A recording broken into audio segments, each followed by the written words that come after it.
Je voudrais que tout le monde écoute réellement attentivement à ce camp parce que je crois que Dieu va vous parler. Matthieu 25, commençons. Matthieu 25, il en sera comme d'un homme qui, partant pour un voyage, appela ses serviteurs et leur remit ses biens. Vous connaissez cette histoire, n'est-ce pas? Il donna 5 talents à l'un, 2 talents, 1 talent. Et ensuite, la Bible dit que celui qui avait reçu 2 en avait reçu 2, et celui qui en avait reçu un seul avait caché son don. Le gars avec 1 talent a caché son talent. Il n'a même pas utilisé le don que Dieu lui avait donné, d'accord? Maintenant, la manière, tu sais que Dieu a parlé, que Dieu a fait quelque chose, que Dieu a dit quelque chose, la manière dont tu sais cela,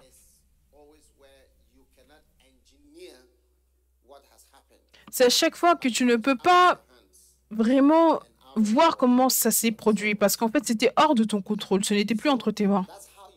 Donc voilà, c'est là que tu sais que tu as un don. Tu vois? Comme le premier don, c'est le don de la personne, de qui tu es, la personne que tu es. Tu vois? Comme moi, qui suis-je? Mon père vient du Ghana et ma mère vient de Suisse. Ma mère est suisse, c'est une femme blanche. Mon père, c'est un noir du Ghana, d'Afrique.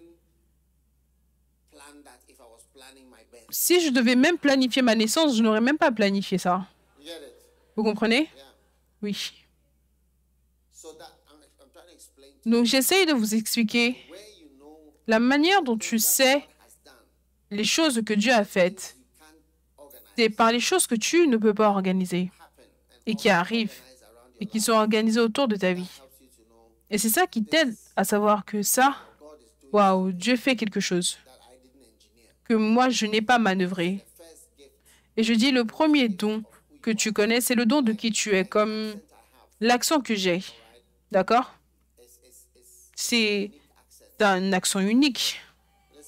Écoutez, c'est un accent unique, un accent ghanéen. Je peux parler avec un accent britannique, mais je ne veux pas. Je peux parler avec un accent américain, mais je ne le fais pas.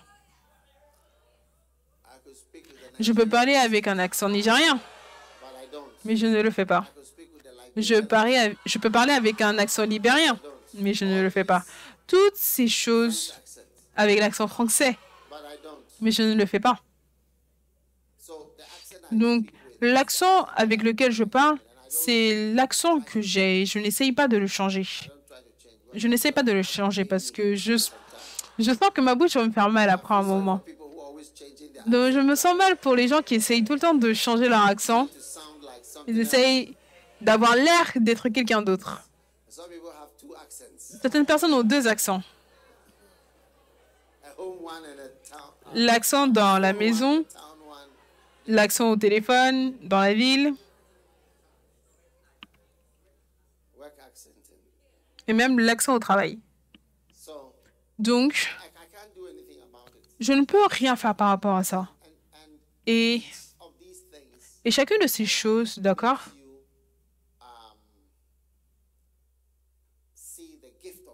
te fait voir le don de Dieu, la main de Dieu. Tu comprends, tes parents, qui sont tes parents? Tu ne peux pas choisir tes parents. Là où tu nais, tu ne peux pas choisir et tu ne peux pas le changer, même si tu n'aimes pas.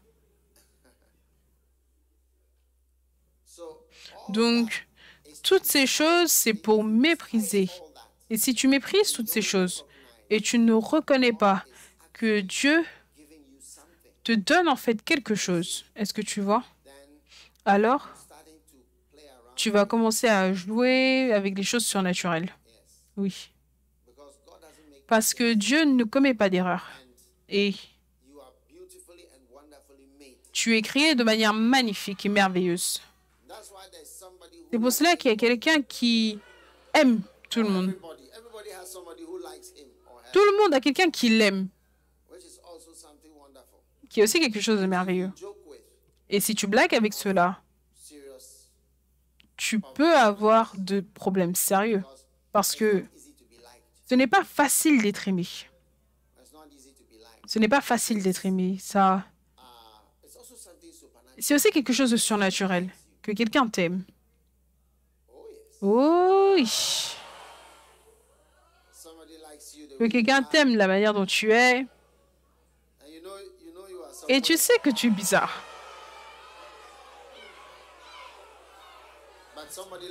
Mais quelqu'un t'aime. Donc, tout ceci, ce sont des choses fantastiques qui sont le commencement du don de Dieu. Et dans ces dons, tu dois faire attention. Utilise-le ou alors tu le perdras. Utilise-le ou tu le perdras. Donc, après un moment, le serviteur du Seigneur, qui avait reçu un talent, il est parti, il a caché ce talent. Donc, il ne l'a pas utilisé. Et ensuite, quand le maître est sorti, il l'a dit,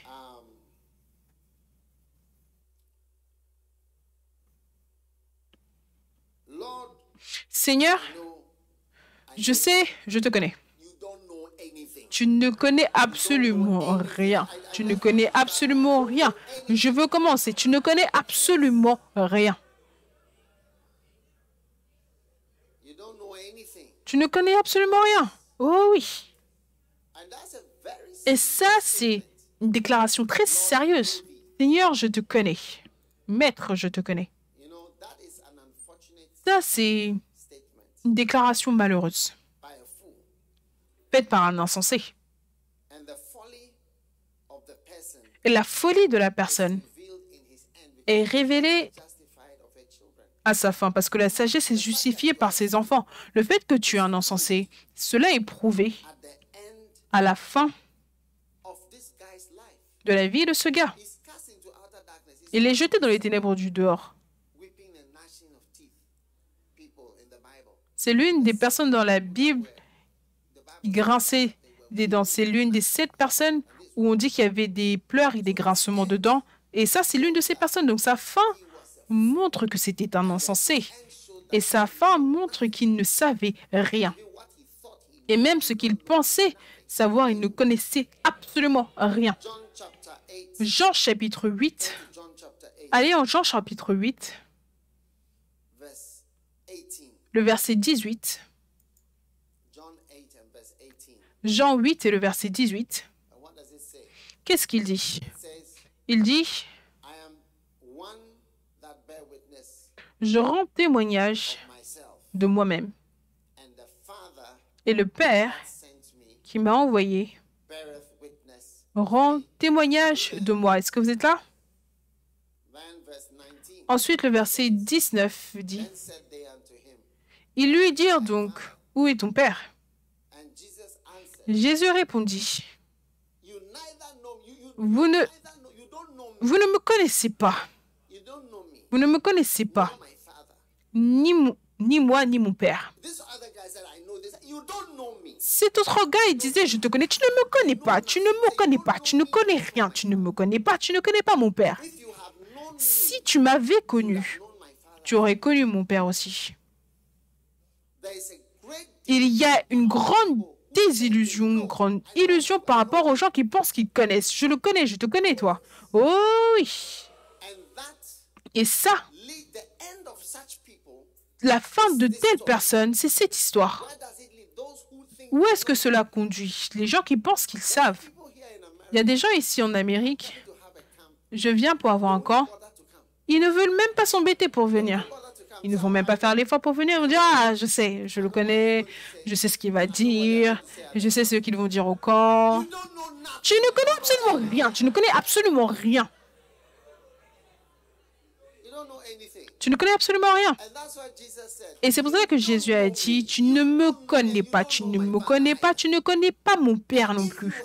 Et si tu l'avais connu, si tu m'avais connu, tu aurais connu mon Père. Et ça, c'est l'une des choses.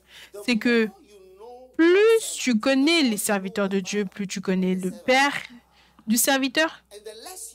Moi, tu connais le serviteur de Dieu. Moi, en fait, tu connais Dieu lui-même qui a envoyé la personne. Et ça, c'est incroyable. Que si tu connais réellement, en fait, cela signifie que tu connaîtrais Dieu beaucoup mieux. Mais tu ne connais absolument rien. Et ton ignorance, est-ce que tu vas éprouver dans l'examen? Parce que oui, ici, c'est OK, on peut aller en classe, aller en cours, en flow.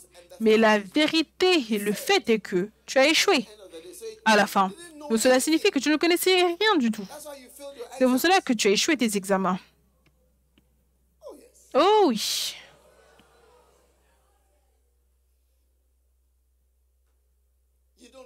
Tu ne me connais pas. Tu ne me connais pas. Donc ces mots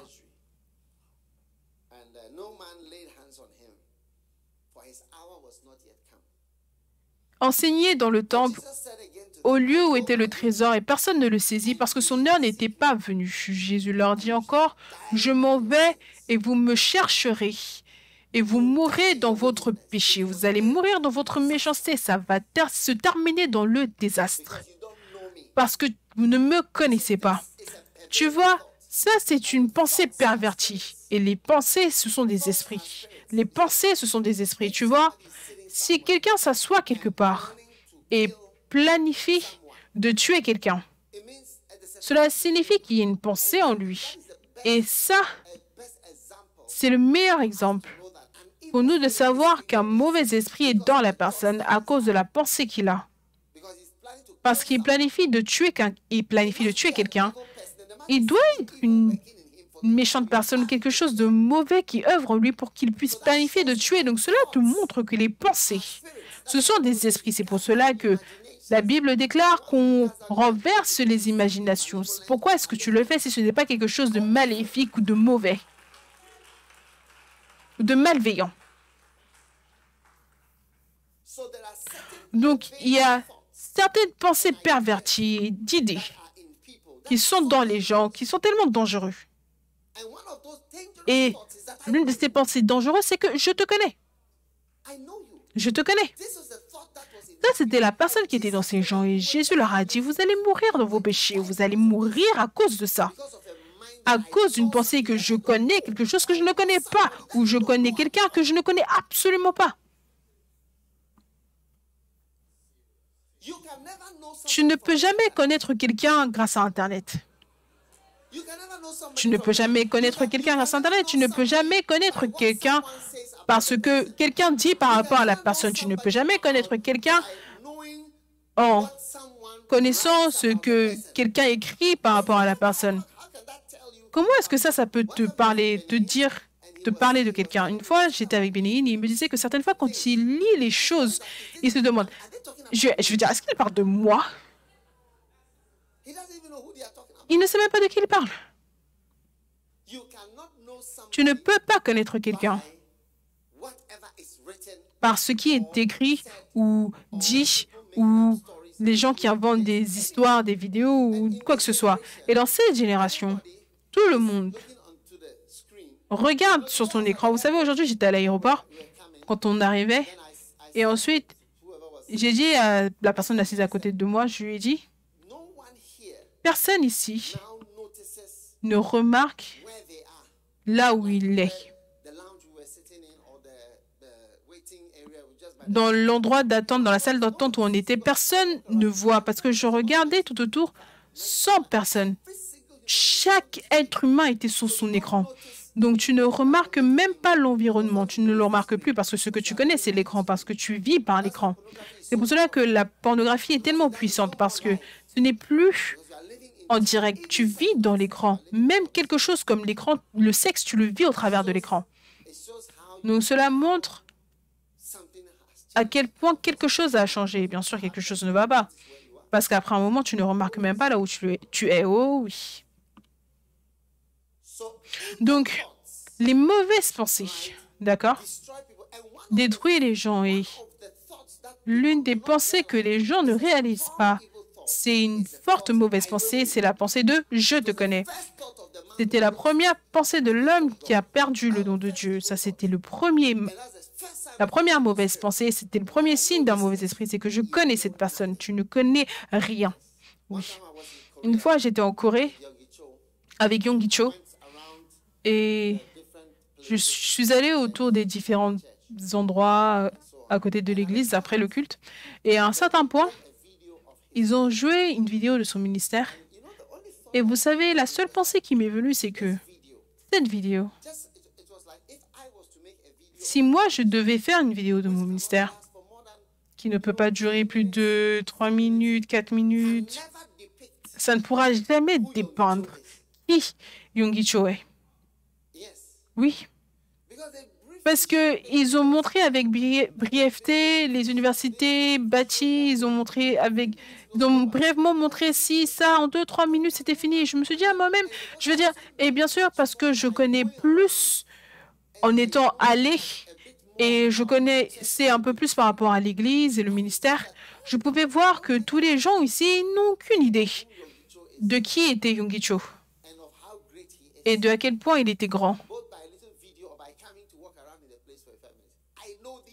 En regardant une vidéo, juste en marchant pendant 5 minutes dans l'endroit. Non, je te connais. Non, tu ne connais pas. C'est mieux pour toi que tu commences à dire que tu ne connais pas. Je ne connais absolument rien.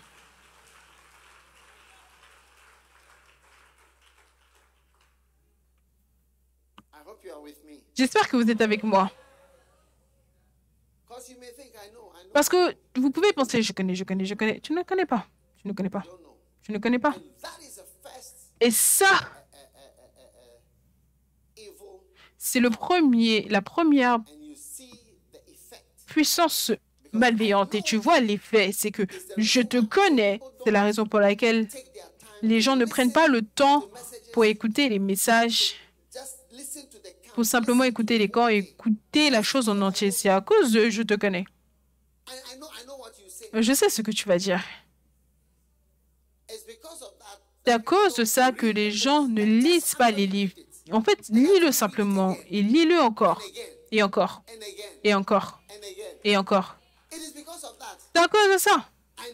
Je te connais. Tu ne connais absolument rien.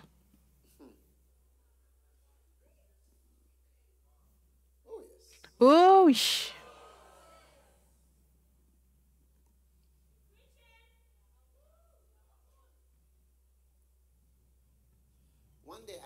Un jour, j'ai vu, je ne veux pas mentionner des noms, mais j'ai vu un grand homme de Dieu, vous savez.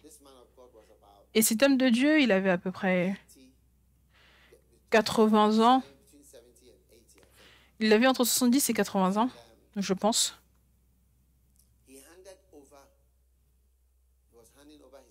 Il était en train de donner son ministère, de confier son ministère à cause de son âge. Donc, il a donné à quelqu'un. Ensuite, je regardais le jeune homme. Et pas si jeune, mais plus jeune que la personne. Et un jour, j'ai vu l'homme plus jeune, plus si jeune, mais il était jeune, plus jeune que l'homme. Et j'ai remarqué que le plus jeune n'était pas si attentif à ce que l'homme âgé faisait. Je le regardais simplement un programme. Ensuite, il a parlé. Le jeune a parlé. Vous savez? Et à un certain point, je me demandais si il disait quelque chose pour l'effet que... ou en pensant, s'il disait quelque chose comme si l'homme plus âgé était son ami. Pour moi, il ne disait pas quelque chose qu'il avait appris ou qu'il apprenait quelque chose, ou tout ce qu'il était, il le devait en fait à cet homme plus âgé. Il ne m'a pas donné cette impression. Vous savez, ensuite,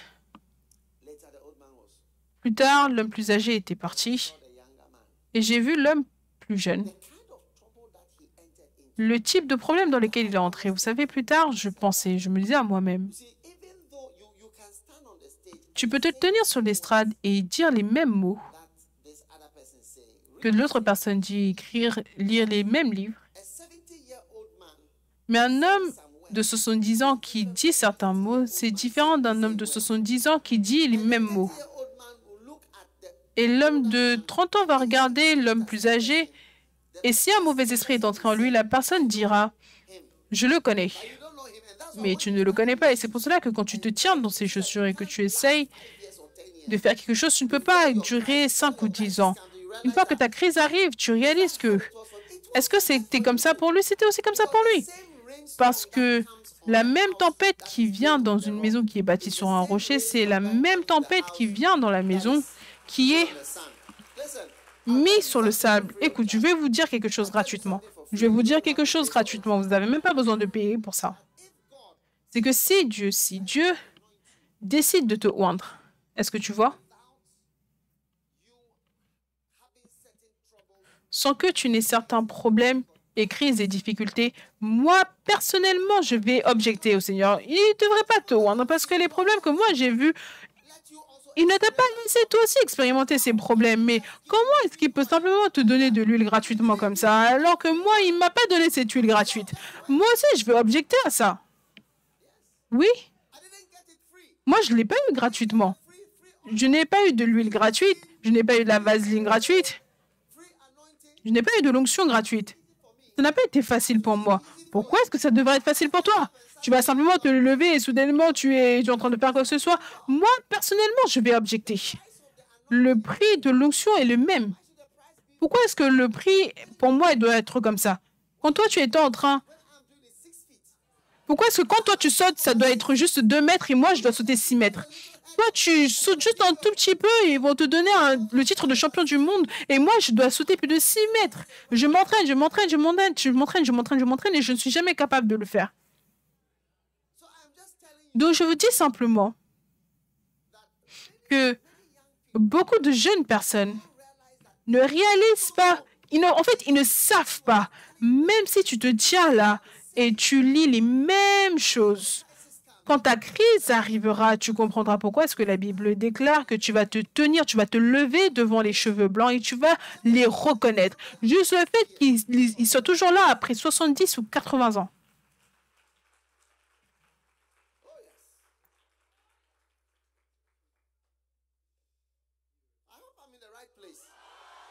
J'espère que je suis au bon endroit. Peut-être que je dois attendre l'école des évêques.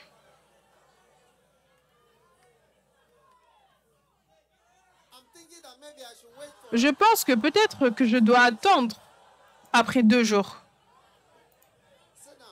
Asseyez-vous.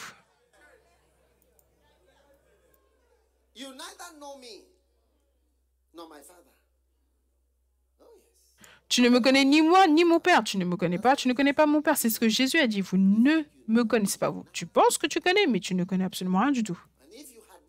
Et si tu m'avais connu, ou si vous m'aviez connu, vous auriez également connu mon père.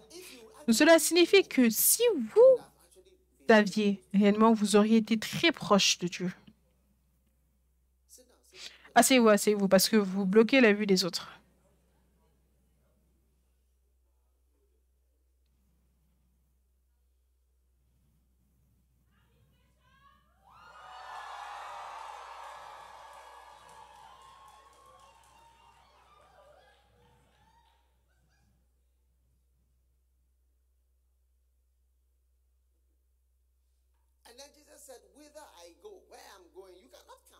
Et Jésus a dit, là où je pars, vous ne pouvez pas y aller. Vous ne pouvez pas y aller. Tu penses que tu connais la personne? Et Jésus explique que même là où je vais, vous ne pouvez même pas aller là-bas. Vous ne pouvez même pas y aller.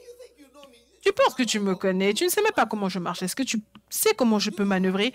Est-ce que tu sais comment je suis arrivé là où je suis?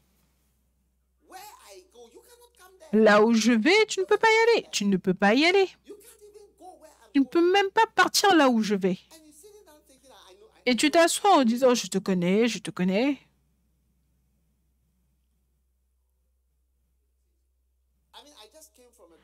Je veux dire, je viens juste d'une croisade au Cameroun. Est-ce que vous connaissez, est-ce que vous savez ce que cela demanderait pour que vous ayez une croisade un jour au Cameroun? Oui, pensez-y. Là où je suis parti, tu ne peux même pas y aller. Là où je suis parti pour avoir une croisade, ce que cela va te demander à toi pour un jour avoir une croisade là-bas.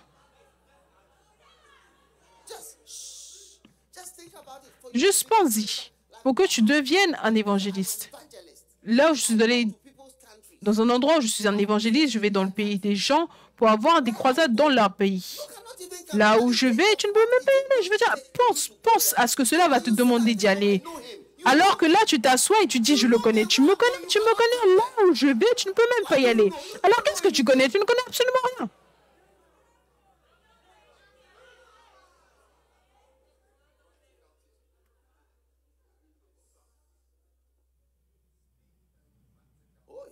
Oh oui. Là où je vais, vous ne pouvez pas y aller. Voyons combien d'entre vous, dans 20 ans, vous serez évangéliste avec un camion et avec des gens qui travaillent pour vous et aller dans une nation ou des nations. Allez et revenez. Oh oui. Donc tu vois que cette pensée, il n'y a rien de plus insensé et de vide que la pensée de « je te connais ». C'est l'une des pensées les plus démoniaques. C'est une pensée démoniaque. Oh oui, je le connais, je connais ça, j'ai lu ça. Tu ne connais absolument rien.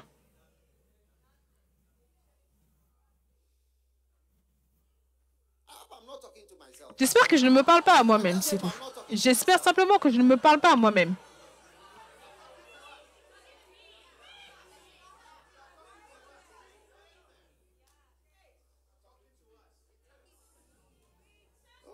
Oh oui. Et je veux que tout le monde soit débarrassé de cette pensée de « je te connais, je le connais, je connais ça ». Tu ne connais pas. Tu ne connais pas. Et je n'aime pas les conséquences de cela parce que les conséquences, c'est que tu vas mourir dans tes péchés. Maintenant, mourir dans tes péchés, c'est l'une des choses terribles. Oui. Parce que si tu meurs dans tes péchés, tu meurs avec tes péchés. Et tu vas là où tu vas avec les péchés. Et on va te questionner dessus. C'est pour ça qu'on confesse matin, après-midi, tous les jours. On confesse parce qu'on ne veut pas mourir. On veut mourir avec aussi peu de péchés que possible.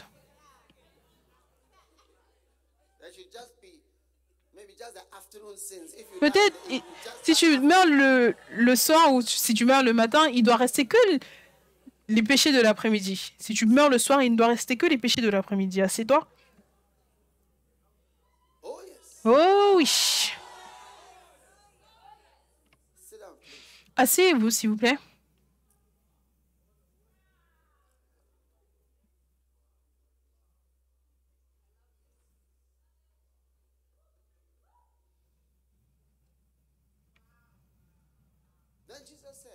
Ensuite, Jésus dit,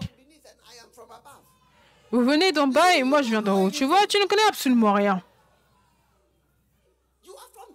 Tu viens d'en bas et moi je viens d'en haut.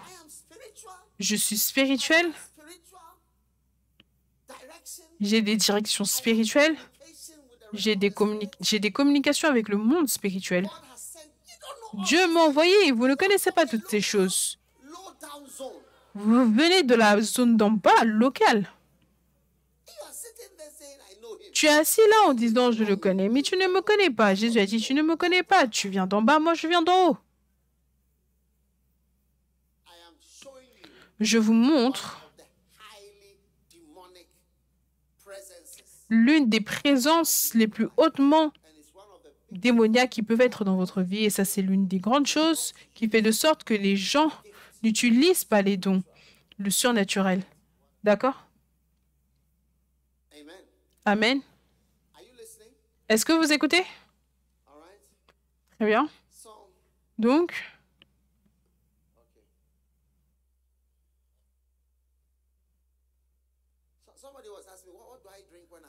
quelqu'un m'a posé la question, qu'est-ce que je bois quand je prêche?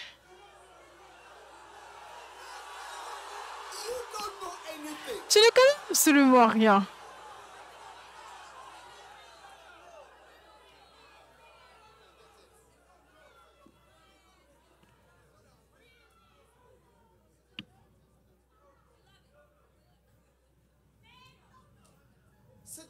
Asseyez-vous, asseyez-vous, asseyez-vous.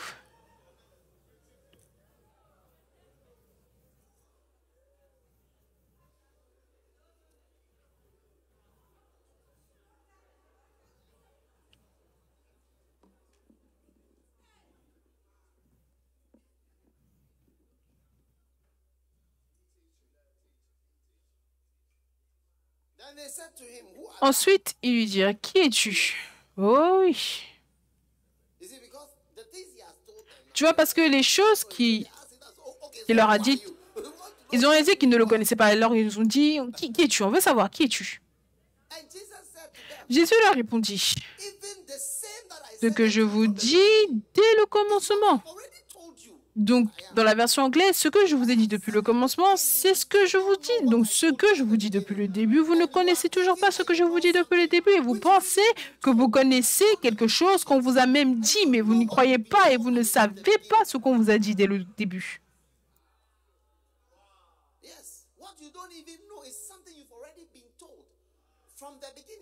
Ce que tu ne sais même pas, c'est quelque chose qu'on t'a dit dès le début.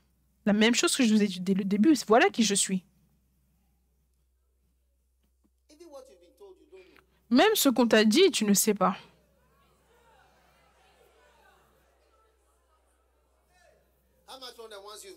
À combien plus forte raison les choses qu'on ne t'a pas dites? On ne t'a pas dit, tu ne sais pas. Et ce qu'on ne t'a pas dit aussi, ça aussi, tu ne connais pas.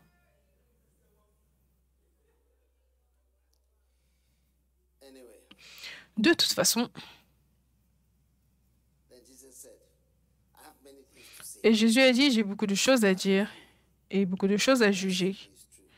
Celui qui m'a envoyé est véridique.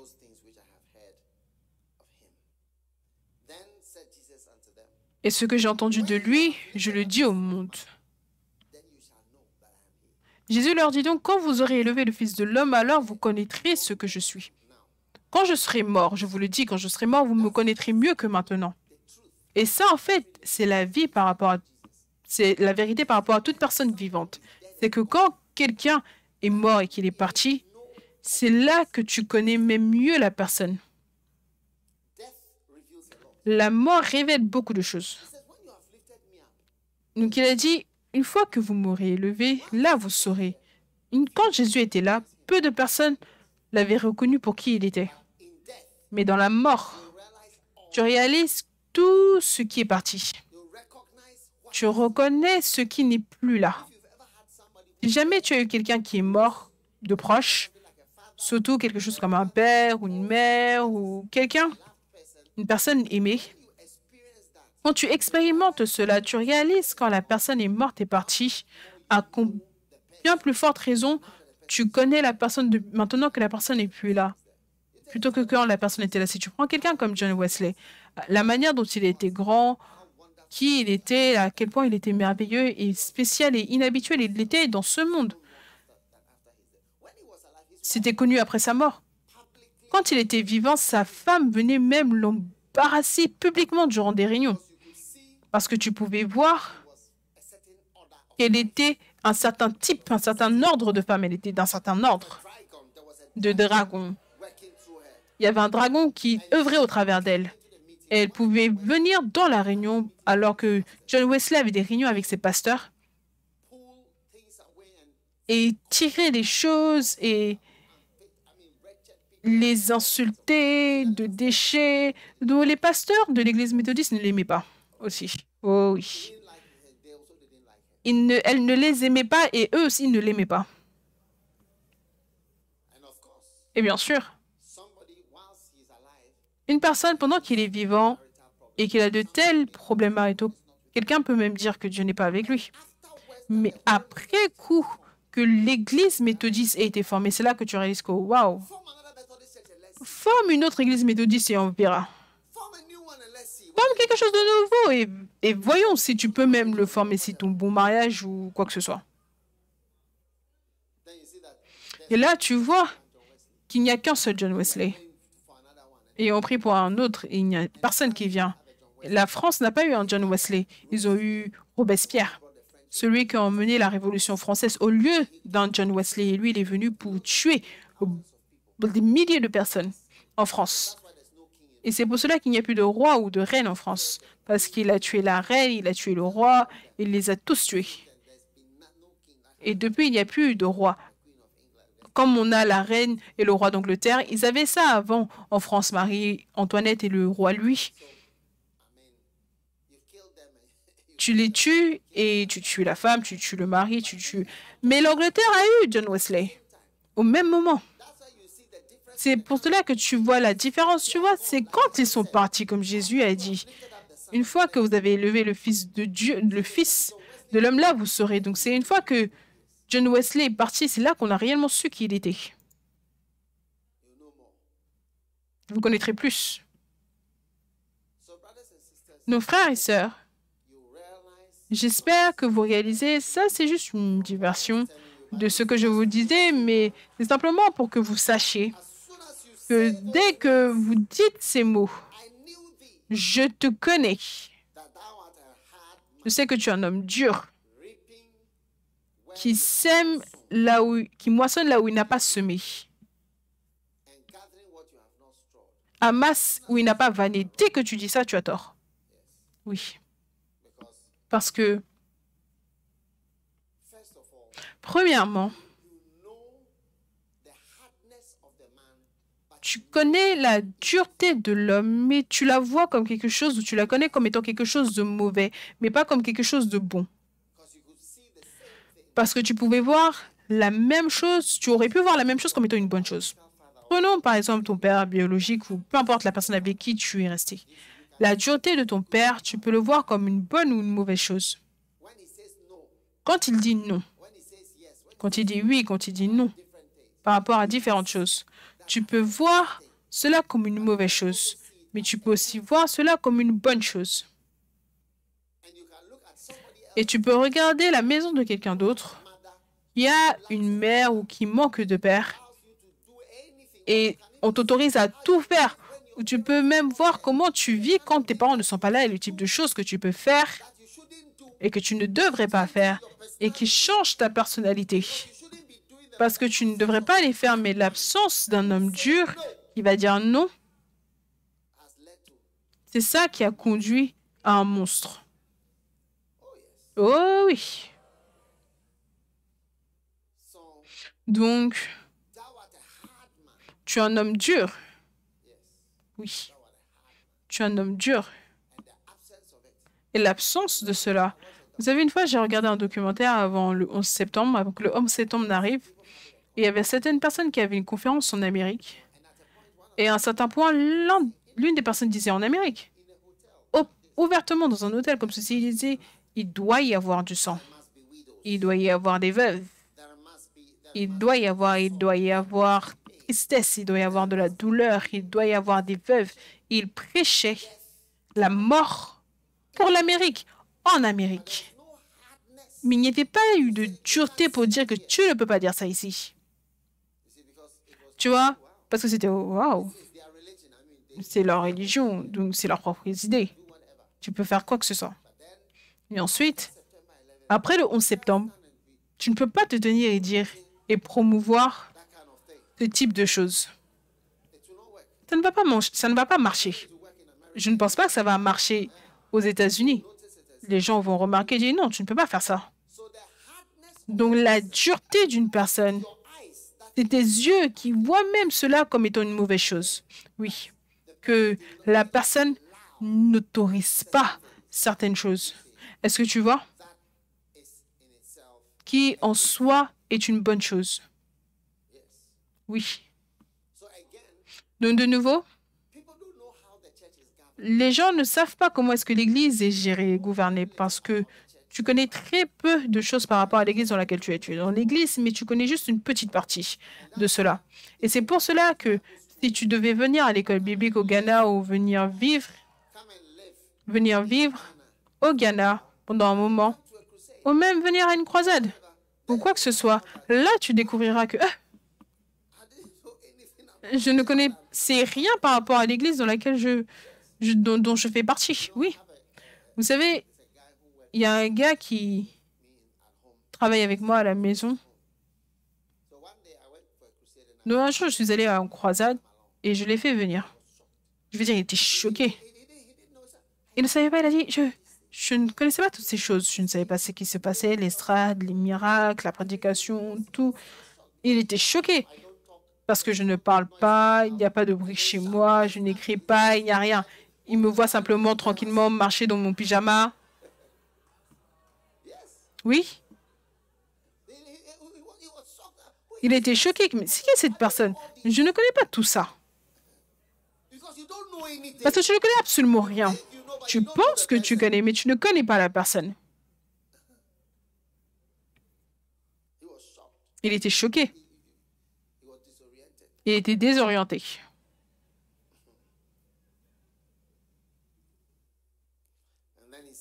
Et ensuite, il a dit, « Serviteur méchant et paresseux, tu savais que je moissonne où je n'ai pas semé, et que j'amasse où je n'ai pas vanné. » Et encore, tu vois que les gens qui pensent qu'ils savent, est-ce que tu vois? Parce que le problème a commencé par rapport au fait qu'il ait dit « je te connais ». Donc, les gens qui pensent qu'ils connaissent ont des pensées, des mauvaises pensées te concernant parce que ce n'est pas juste de moissonner de la ferme de quelqu'un. La personne est allée semer et toi, tu vas tout amasser la nuit et que toi, tu n'as pas semé. Si tu connais l'agriculture, tu vois que ça emmène beaucoup de problèmes. Tu ne peux pas simplement aller dans la ferme de quelqu'un et commencer à traire les vaches en disant « Oh, j'ai besoin du lait, j'ai besoin du lait, j'ai besoin du lait frais. Donc, je viens traire cette vache. » Donc, tu ne peux pas faire ça. Tu ne peux pas moissonner là où tu n'as pas semé.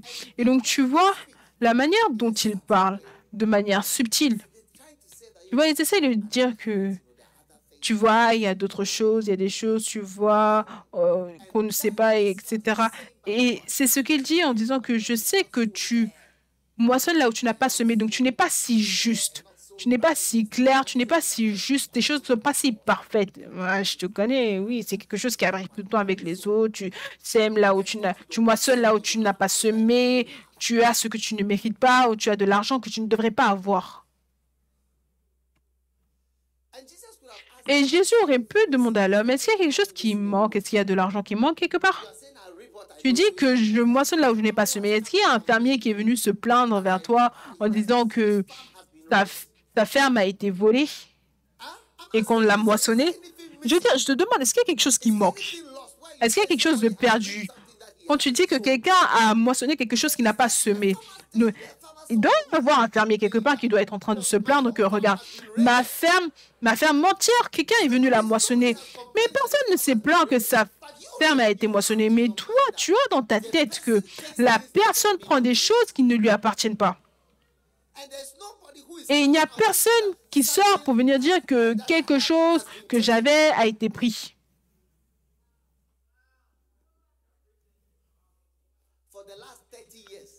Pendant ces 30 dernières années,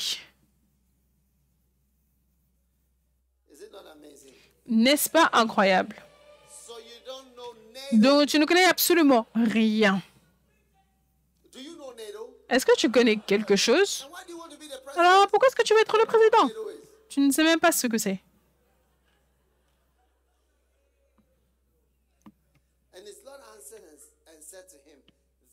Son maître lui répondit, « Serviteur méchant et paresseux. » Ça, c'est la fin du diagnostic. Tu es un homme méchant. Juste ces quelques mots que l'homme a dit. C'est tout. Je te connais. Et Jésus dit, tu es un homme méchant. C'est tout parce que c'est un mauvais esprit. Parce que ça, ce sont des gros diagnostics. Toi, un méchant, serviteur méchant, enfant méchant, personne méchante, enfant méchant. Les pensées qui sont dans ta tête, que tu connais la personne et qu'il prend ce qu'il n'a pas et qu'il prend quelque chose qu'il ne devrait pas avoir. Tu es un homme méchant d'avoir de telles pensées. C'est pour cela que Jésus a dit que du cœur sortent les mauvaises pensées, l'adultère, le meurtre, la fornication. Et l'une de ces choses, c'était les mauvaises pensées. Mais le Marc 7, oui, ça vient de l'intérieur. Regarde la liste. de mots, mais le verset entier. On ne peut pas avoir. Oui, on ne peut pas voir le texte. Qui est là-bas? Qu'est-ce qui se passe?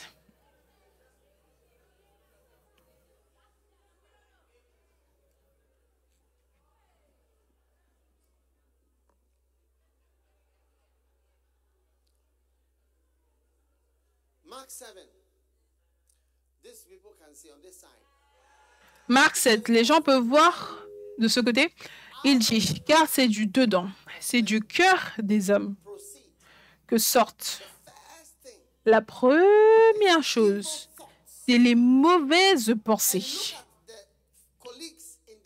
Et regarde les collègues dans la liste. Je veux dire, ce ne sont pas des petits péchés.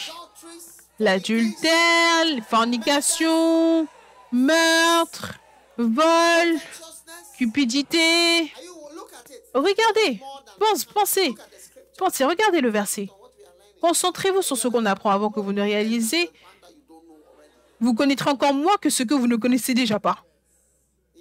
Oui. Mets les deux versets ensemble. En fait, il y en a 3. Oui. Mets-les ensemble. Je veux dire, la liste de mots, est-ce que tu vois? C'est très sérieux. Des choses très sérieuses. Est-ce que tu peux les mettre ensemble, s'il te plaît?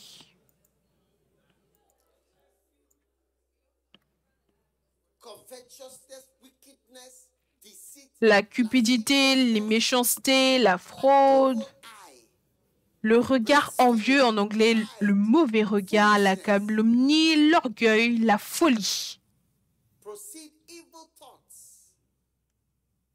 Les mauvaises pensées. Toutes ces mauvaises choses sortent du dedans. S'il vous plaît, mettez tout le passage ensemble.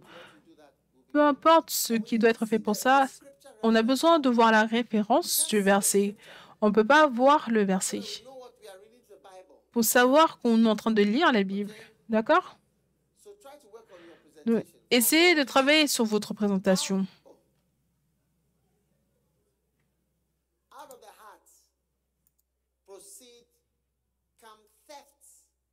Car c'est du dedans, c'est du cœur.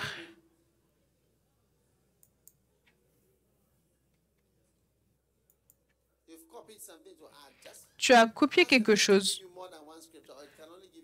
Demande à la chose de te donner plus d'un seul verset. Ou est-ce que ça peut te donner qu'un seul verset? OK. Remarquez, Marc 7, le verset 21. Car c'est du dedans, c'est du cœur des hommes que sortent les mauvaises pensées. Tu vois comment la chose est terrible. Maintenant, qu'est-ce qu'il y a à côté des mauvaises pensées? L'adultère, c'est quelque chose de sérieux. Le mari de quelqu'un, la femme de quelqu'un, c'est sérieux. La fornication dans la version anglaise, les meurtres. Les meurtres, c'est sérieux. Et c'est le 3e dans l'ordre après les mauvaises pensées. Donc, une mauvaise pensée, ce n'est pas une expérience neutre, une pensée. Ce n'est pas une expérience neutre. Ce n'est pas simplement quelque chose de plat. C'est un mauvais mal parce que regarde la liste dans laquelle cela se trouve. Le verset 22, la prochaine chose, c'est les vols, les cupidités, les méchancetés, la fraude, le dérèglement. Et ta pensée même arrête de fonctionner. Le dérèglement, le regard envieux, la calomnie, l'orgueil, la folie. La prochaine liste, continue la liste. Toutes ces choses, ces mauvaises choses sortent du dedans et souillent l'homme. Toutes. Donc, tu dois faire attention avec les pensées. Donc, cette pensée de « je te connais », ça vient avec d'autres mauvaises pensées. Ça s'accompagne d'autres mauvaises pensées. Et tu vois que « je te connais », c'est avec la pensée que tu es un voleur, tu sèmes. Tu moissonnes là où tu ne sèmes pas, tu prends ce qui ne t'appartient pas, tu prends des choses qui ne sont pas à toi. Oui. Est-ce que vous êtes là? Oh oui. Donc, je suis simplement en train de vous dire que Dieu vous montre, dès le début de ce camp, que la manière dont tu penses, une la pensée comme quoi je te connais, c'est une pensée très mortelle parce que tu ne connais pas. Oui. Asseyez-vous.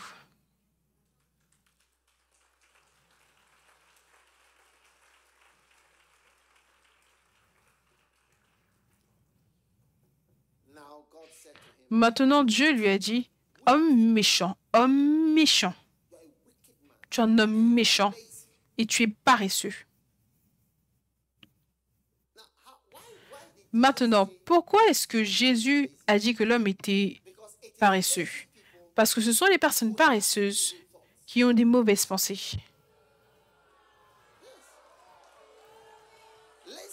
Les personnes paresseuses ont des mauvaises pensées.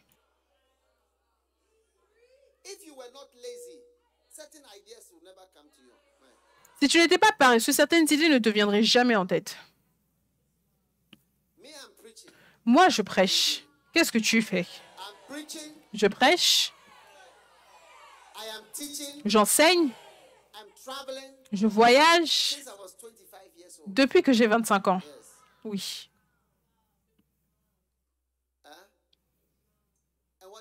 Et qu'est-ce que tu fais? Qu'est-ce que tu fais? Qu'est-ce que tu as fait? Oui. Et tes pensées travaillent. Si tu devais travailler, tu allais plutôt être rempli d'admiration plutôt que de penser que peut-être que j'ai quelque chose qui n'est pas vraiment à moi, j'ai moissonné quelque chose que je n'aurais pas dû, d'une source à laquelle je n'aurais pas dû, la ferme de quelqu'un d'autre. En fait, cette pensée ne viendrait même pas parce que ta pensée serait remplie d'admiration. Ça serait ta pensée. Donc, ce sont les personnes paresseuses qui pensent beaucoup. Les personnes paresseuses ne veulent pas bouger. Donc, ça, c'est simplement dans un seul endroit. Et ils ne veulent pas travailler. Ils ne veulent pas travailler. Ils ne veulent pas faire l'œuvre de Dieu. Et ils s'autorisent à simplement laisser leurs pensées devenir sauvages. Et dès que cette pensée part, une autre pensée, mauvaise pensée va venir. Donc, alors que moi, je travaille pour le Seigneur, quand je vois quelqu'un qui travaille, si je vois quelqu'un avec une église avec 20 personnes, je suis impressionné. Oui. Rassembler 20 personnes. 20 personnes.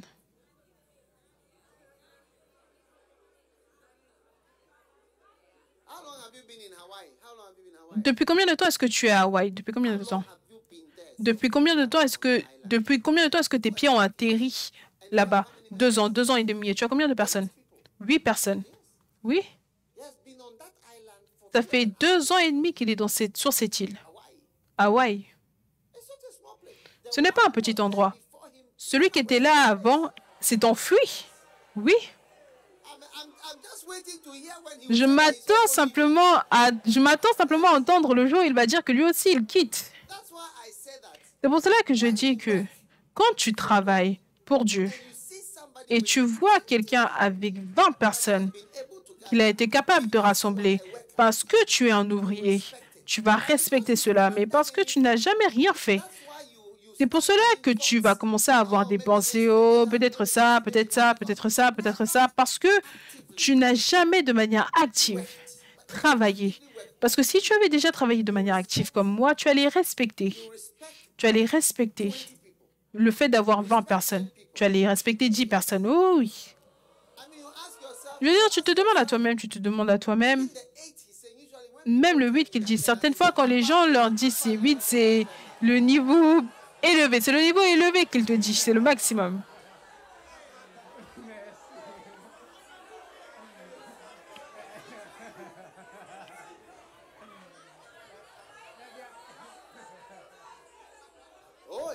Oh oui.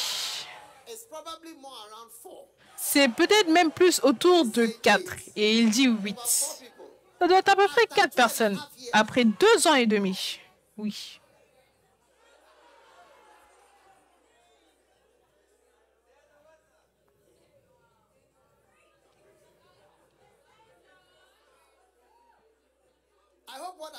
J'espère que ce que je dis, ce n'est pas trop profond. Peut-être que je devrais attendre pour les gens de UD de venir.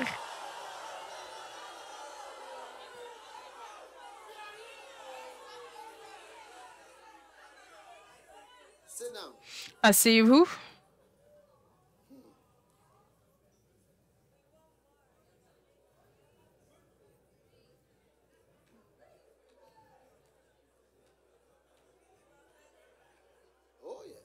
Oh oui.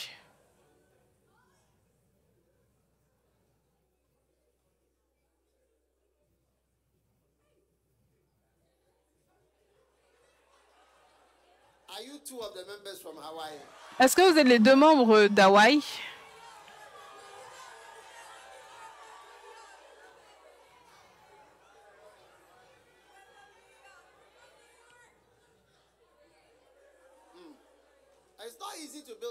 Ce n'est pas facile de bâtir l'église.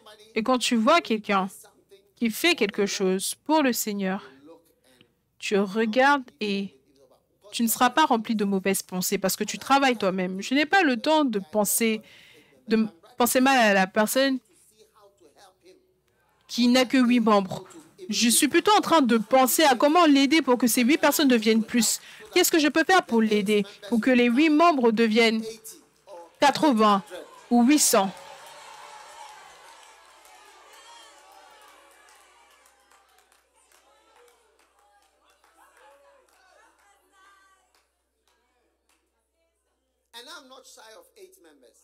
Et moi, je n'ai pas honte de 8 membres. Non, non, non, non, parce que si j'avais honte, je ne l'aurais pas dit dans le micro. Je ne l'aurais pas dit dans le micro. J'aurais dit, tu sais le nombre que tu as. Tu sais, tu connais le nombre que tu as. Toi et moi, on connaît parce qu'on a parlé aujourd'hui. Je n'ai pas honte parce que ça, c'est mon travail. Je n'ai pas honte des églises. Je n'ai pas honte des églises. Non, non, non, non, non, non. Ce sont les gens qui ne travaillent pas. Eux, ils s'asseyent et ils vont demander pourquoi est-ce que tu n'as qu'un seul membre? Je me souviens d'une église. Le gars a dit, je suis venu dans l'église et je m'attendais à voir une cathédrale. C'est un ministre à plein temps. Et c'était sa première fois. Et c'était la seule personne. Il pensait qu'il y aurait plus de personnes, mais c'était la seule personne dans l'église. Donc, le pasteur a prêché, il y avait un homme qui faisait le projecteur et le gars qui jouait au clavier et ensuite le pasteur. Donc, il a prêché à la seule personne. Et la personne est devenue un homme de Dieu aujourd'hui.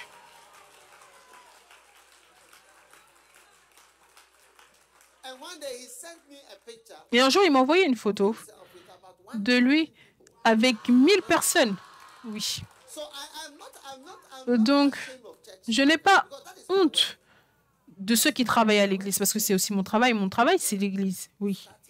Commencer des églises, bâtir des églises, développer des églises, ça, c'est le travail. Je n'ai pas honte de l'église, absolument pas. Oh oui. Oh oui. J'espère que ce n'est pas trop profond pour vous.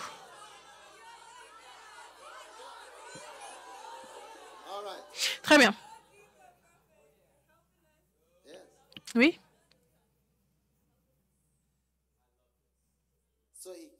Donc, il l'a appelé homme méchant.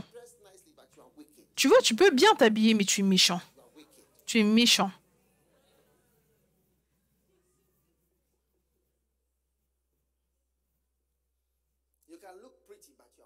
Tu peux avoir l'air belle, mais tu es méchante. Et ça vient des pensées qui sont en toi. Et Jésus, dès qu'il a dit ça,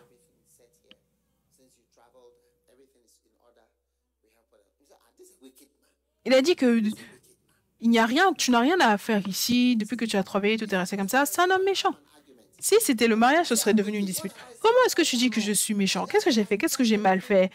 J'ai tout gardé, les autres, ils auraient mangé, moi, je l'ai gardé. Et ça aurait été un argument, une dispute, va-et-vient, des va-et-vient dans les disputes. Ce type d'argument de dispute dans le mariage. Tu ne peux même pas croire aux disputes que les gens ont à la maison.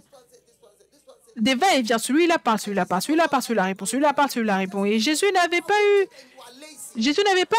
de dispute maritale. Il a simplement dit, tu es méchant et tu es paresseux. Aujourd'hui, si ton mari devait pointer vers toi et te dire, tu es méchant, tu es une femme méchante, tu es paresseuse, Tu allais voir les problèmes qui allaient venir.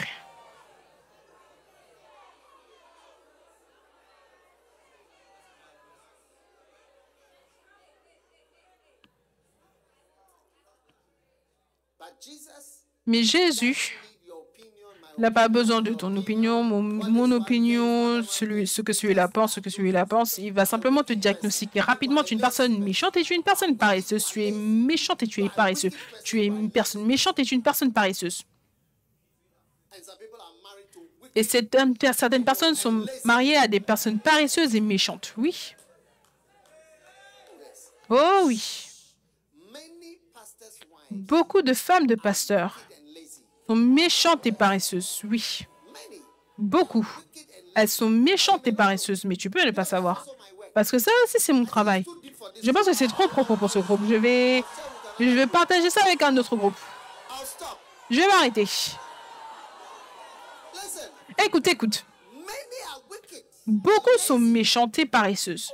Oh oui. C'est mon travail. Mes brebis et mes membres sont des pasteurs. Mes membres, ce sont des pasteurs et des évêques, et beaucoup, des femmes. Et la raison, c'est parce que elles savent que la Bible, pas à 100%, mais est la plupart du temps contre le divorce. Mais ce n'est pas à 100% contre le divorce. En Esdras, un chapitre entier est dédié à Esdras qui dit aux gens de quitter les femmes qu'ils ont épousées. Il leur disait quittez ces épouses. Il les a commandés de mettre de côté les femmes qu'ils étaient allés avoir. Oui, pas commandé. Il les commandait, c'est pas qu'il les conseillait. Non, il leur a dit de les quitter. Oh oui. Et un Esdras va bientôt se lever et dire à certaines personnes, quitte celle-là. Ça va les faire s'asseoir. Personne ne travaille bien dans un environnement où il ne peut pas être viré.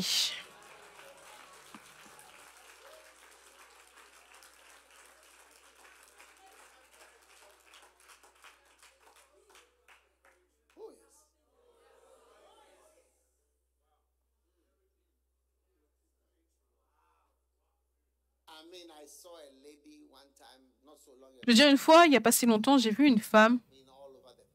Elle était allée partout.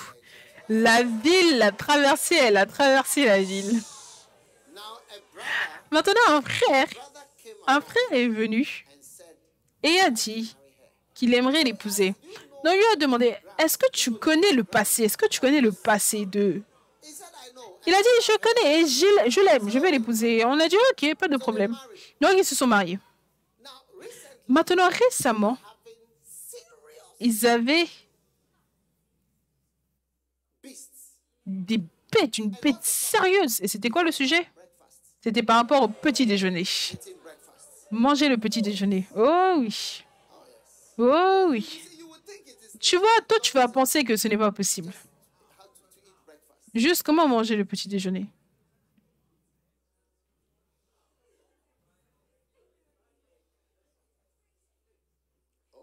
Oh oui.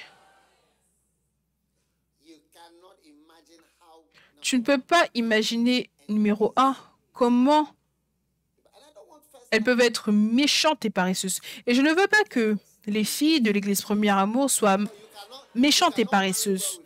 Parce que tu ne peux pas bien te marier avec la paresse. Parce que la paresse ne va pas avec le mariage. Parce que le mariage, ce n'est pas la même chose que petit ami, petits amis. Parce que petits amis, ils vont juste avoir des rapports sexuels et chacun va partir de son côté. Tout le monde, trouvez votre propre nourriture. Nous sommes tous nous sommes tous libres, des citoyens libres. Les petites et petits amis, il n'y a rien par rapport à la nourriture. Mais si tu te maries, ton mari va te regarder comme un bébé.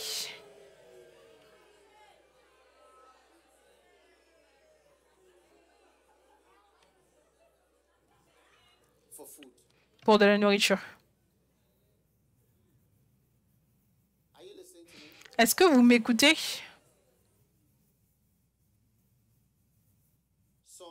Donc, très important, méchant et paresseux. Le diagnostic est clair. Il y a peu de personnes qui peuvent te dire face à face que tu es méchant et paresseux. Combien d'entre vous, vous réalisez que c'est vrai?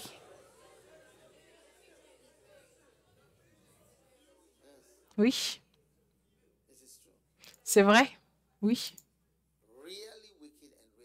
Vraiment méchant et vraiment paresseux.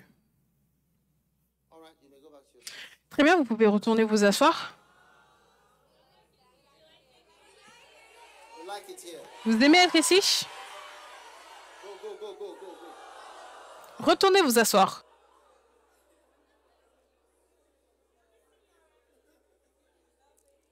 Ashes. Ashes.